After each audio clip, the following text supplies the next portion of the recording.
शिवगढ़ की अदालत में आज एक ऐसा मुकदमा चल रहा था जिसकी गूंज पूरे शहर में सुनाई दे रही थी। कोर्टरूम खचाखच भरा हुआ था। लोग खड़े होकर सुन रहे थे। आज सुधा देवी पर चोरी का इल्जाम लगा था और इल्जाम लगाने वाला कोई और नहीं बल्कि उसका अपना पति रंजीत सिंह था। सरकारी वकील सक्सेना जी बड़े अकड़ के साथ खड़े हुए। उनकी आवाज में घमंड था, जैसे वो पहले से ही जीत गए हों। माय लॉर्ड, ये मामला सीधा साधा चोरी का है। इस औरत ने, सुधा देवी ने, हवेली की तिजोरी तोड़ी और पुश्तैनी गहने चुरा लिए, और इसका मकसद अपने पुराने प्रेमी के साथ भागना।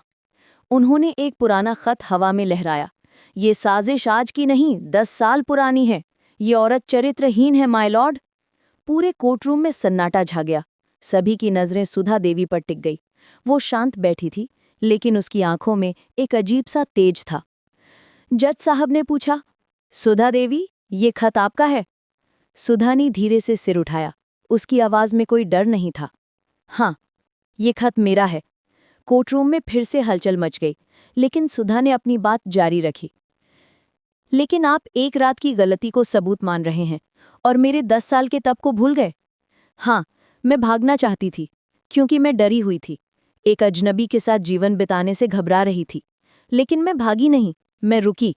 मैंने उस हवेली की दहलीज नहीं लांघी। मैंने उस पति की सेवा की जो साल में एक बार आता था। अगर मुझे चोरी करनी होती तो मैं 10 साल पहले ही कर लेती।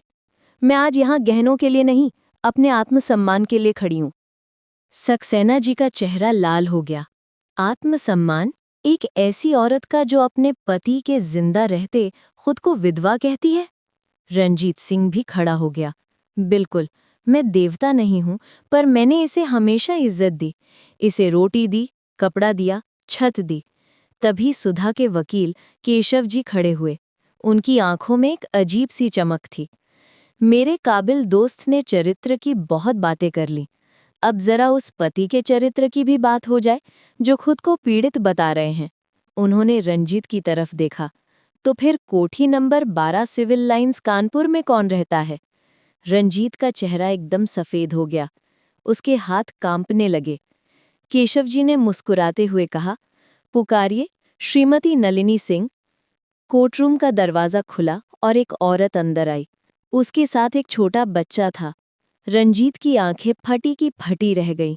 नलिनी ने कांपती आवाज में कहा, ये मेरे पति हैं। हमारी शादी को 6 साल हो चुके हैं। हमारा एक बेटा है, विकी। पूरे कोर्टरूम में तूफान मच गया। लोग एक दूसरे से फुसफुसाने लगे। जज साहब ने हथौड़ा पीटकर शांति बहाल की। नलिनी की आंखों से आंसू बह रहे थे। तुमने मेरी जिंदगी बर्बाद कर दी रंजीत। मुझे लगा था तुम बिजनेसमैन हो, पर तुम तो सौदागर निकले, औरतों के सौदागर। केशव जी ने अपनी आवाज बुलंद की। माय लॉर्ड, भारतीय दंड संहिता की धारा 494 के तहत पहली पत्नी के रहते हुए दूसरी शादी करना अपराध है। रंजीत बाबू ने न सिर्फ सुधा देवी को धोखे में रखा, बल्कि नलिनी जी को भी झूठ बोला कि वो अविवाहित है। ये आदमी पति नहीं, एक ठग है। उन्होंने हिंदू विवाह अधिनियम का हवाला देते हुए कहा कि एक पत्नी अपने ही घर से चोरी कैसे कर सकती है। ये गहने, ये हवेली, सब पर सुधा देवी का अधिकार है। जज साहब का चेहरा गुस्से से भरा हुआ था। उन्होंने अपना फैसला सुनाया। अदालत सुधा देवी के खिलाफ सभी आरोप खारिज करती है और अदालत पुलिस को निर्देश देती है कि रंजीत सिंह को धोखाधड़ी और बहुविवाह के आरोप में तुरंत हिरासत में लिया जाए। पुलिस वाले आगे बढ़े। रंजीत के हाथों में हथकड़ी लगाई गई। क्लिक की आवाज पूरे कोर्टरूम में गूंजी।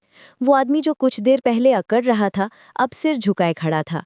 सुधा देवी धीरे से नलिनी के पास गई। नलिनी रो रही थी। सुधा ने उसके कंधे पर हाथ रखा। चुप हो जाओ। तुमने घर नहीं तोड़ा नलिनी, उस आदमी ने तोड़ा है। तुम भी उतनी ही छली गई हो जितनी मैं। दोनों औरतें एक दूसरे को देख रही थीं। उनकी आंखों में दर्द था, लेकिन एक अजीब सी समझ भी थी। वो दोनों एक ही आदमी के झूठ की शिकार थीं। आज न्याय मिला था, लेकिन कल क्या होगा? सुधा के पास हवेली थी, लेकिन क्या वो वहां अकेली रह पाएगी? नलिनी के पास एक बच्चा था, लेकिन उसका भविष्य क्या था? ये सवाल हवा में लटके रह गए थे, जैसे कोई अधूरी कहानी हो।